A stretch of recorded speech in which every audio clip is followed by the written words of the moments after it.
Ready na ka? Ready na. Okay. We have 2 minutes to shoot ha. 1, 2, 3, go.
Before I begin, I would like to say thank you to Mr. Dwight Aglusolos and Ms. Ling Aglusolos for giving me this opportunity to be part of the Beautederm family as the face of Beautederm, Gaisano Mall of Davao branch.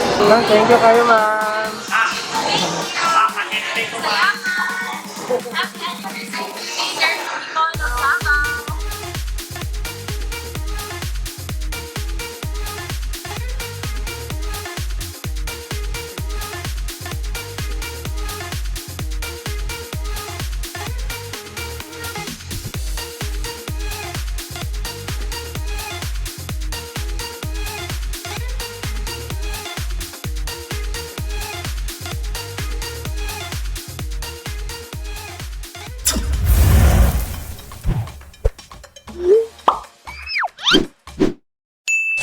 This is Vlog ni Glenn.